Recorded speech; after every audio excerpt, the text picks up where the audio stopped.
22 গজে নামার আগে ক্ষমা চাইবে বাংলাদেশ। এবার ক্রিকেট কূটনীতির মুখে ইউনিসের দেশ। Hi everyone, welcome back to my channel Anjana Banerjee blogs. বন্ধুরা, তোমাদের সকলকে আমার এই ছোট্ট ইউটিউব চ্যানেলে স্বাগত জানাই। বাংলাদেশ ছেড়ে শেখ হাসিনা ভারতে আশ্রয় নেওয়ার পর থেকেই সেই দেশ উত্তাল। নোবেলজয়ী ডক্টর মোহাম্মদ ইউনূসের নেতৃত্বে তত্ত্বাবধায়ক সরকার গঠিত হয়েছে। দেশের বিভিন্ন প্রান্ত থেকে সংখ্যালঘুদের উপরে অবর্ণনীয় নির্যাতনের খবর আসছে। গ্রেফতার হয়েছেন ইসকনের সঙ্গে যুক্ত বলে পরিচিত চিন্ময় কৃষ্ণ দাস। ময়দান ছাড়িয়ে এবার 22 গজেও বাংলাদেশের সমস্যার আঁচ পড়ল। পড়শি দেশে সংখ্যালঘুদের উপর লাগাতার অত্যাচার চলছে।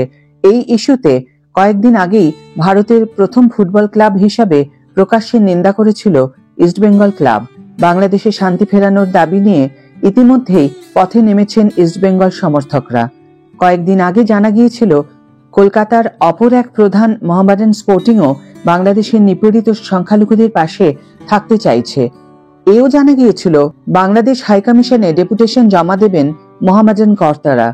এই আবহে দেশের প্রাক্তন ক্রিকেটার বর্তমান বিজেপি বিধায়ক অশোক দিন্দা দাবি জানালেন, ক্ষমা না চাইলে বাংলাদেশ ক্রিকেট টিমকে যেন ভারতে ঢুকতে না দেওয়া হয়। ময়নার বিজেপি বিধায়ক অশোক দিন্দা বিসিসিআই এর কাছে এই ইস্যুতে আবেদনও জানিয়েছেন। অশোক দিন্দার আবেদন ঠিক এই রকম যে বাংলাদেশ ভারতে কোনো টুর্নামেন্ট খেলতে এলে আগে সে দেশের জাতীয় ক্রিকেট টিমকে ক্ষমা চাইতে হবে, তবেই মিলবে খেলার অনুমতি। তবে এমন আবেদন কেন জানাচ্ছেন দেশের হয়ে 13টি ওডিআই এবং 9টি টি20 ম্যাচ খেলা অশোক দিন্দা? তার যুক্তি, বাংলাদেশ টিম ভারতে খেলতে এসে যদি ক্ষমা না চায় তাহলে স্টেডিয়ামে অপ্রীতিকর ঘটনা ঘটতে পারে। এক ধাপ এগিয়ে হুঁশিয়ারির সুরে দিন্দা বলেন, আমরা নিজে জনতার সঙ্গে মিশে বাংলাদেশ জাতীয় ক্রিকেট টিমকে ঢুকতে দেব না। কিন্তু কেন এতটা চটেছেন অশোক দিন্দা? প্রাক্তন ক্রিকেটারের বক্তব্য, বাংলাদেশে যেভাবে ভারতীয় জাতীয় পতাকাকে অবমাননা করা হয়েছে তাতে তিনি প্রবলভাবে ব্যথিত।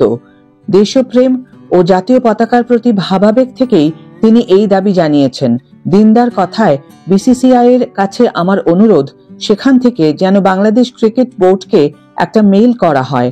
ভারতের জাতীয় পতাকার সঙ্গে যেভাবে বাংলাদেশের মানুষজন অমর্যাদা দেখিয়েছেন এবং অসম্মান করেছেন, বঞ্চনা করেছেন, সেটা মেনে নেওয়া যায় না। তাই আগামী দিনে যখনই বাংলাদেশ বনাম ভারত ম্যাচ হবে তার আগে অবশ্যই প্রেস কনফারেন্স করে এবং ইমেইলের মাধ্যম দিয়ে যেন জানানো হয় বাংলাদেশের মানুষ যেভাবে ভারতের জাতীয় পতাকাকে অবমাননা করেছেন তার জন্য ক্ষমা চাইছেন তারা। তা না হলে সাধারণ মানুষ বিষয়টা মনে রাখবে, প্রতিক্রিয়া আলাদা হবে, স্টেডিয়ামে এর রেশ ছড়াবে। ভারতের পতাকাকে আমরা কাঁধে, মাথায়, বুকে রাখি সব সময়। ভারত মাতার অপমান যে করবে তা বাংলাদেশ কেন, যে কোনো দেশকেই মানা যাবে না। প্রসঙ্গত উল্লেখ্য, বাংলাদেশ ছেড়ে শেখ হাসিনা ভারতে আশ্রয় নেওয়ার পর থেকেই সেই দেশ উত্তাল। বাংলাদেশের একাংশে তীব্র ভারত বিদ্বেষের আবহে ভারতীয় তেরঙ্গাকে পদদলিত করার ঘটনাও সামনে এসেছে। আর এতেই দ্বিপাক্ষিক সম্পর্ক নিয়ে তীব্র টানাপোড়েন শুরু হয়েছে। যদিও ভারতের বিদেশ সচিব বিক্রম মিশ্রের সঙ্গে ঢাকায় মোহাম্মদ ইউনূসের বৈঠকে বিভিন্ন বিষয় নিয়ে কূটনৈতিক আলোচনা হয়েছে। বাংলাদেশের বিরুদ্ধে ভারতের রাজনৈতিক সম্পর্কে ক্রমশ অবনতি হচ্ছে।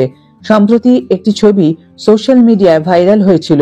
সেখানে দেখা গিয়েছে ভারতীয় পতাকার সম্মানহানি করছে বাংলাদেশের নাগরিকরা। এই ছবি দেখার পর ভারতীয়রা কার্যত ক্ষোভে ফুঁসে উঠেছেন।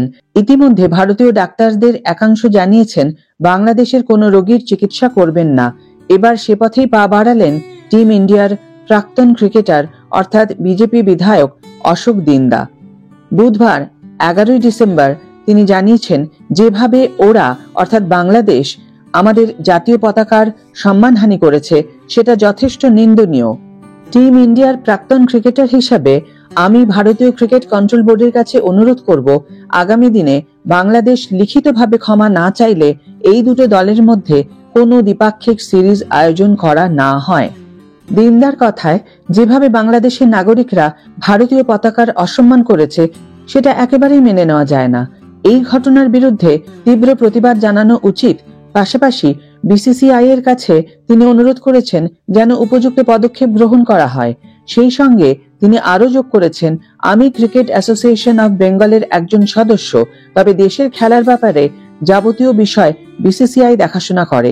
আমি শুধুমাত্র এই ব্যাপারে কড়া পদক্ষেপ গ্রহণ করার জন্য ভারতীয় ক্রিকেট কন্ট্রোল বোর্ডের কাছে অনুরোধ করতে পারি যে বাংলাদেশ ক্রিকেট কন্ট্রোল বোর্ডকে ইমেল করে যেন লিখিতভাবে ক্ষমা প্রার্থনা করতে বলা হয়।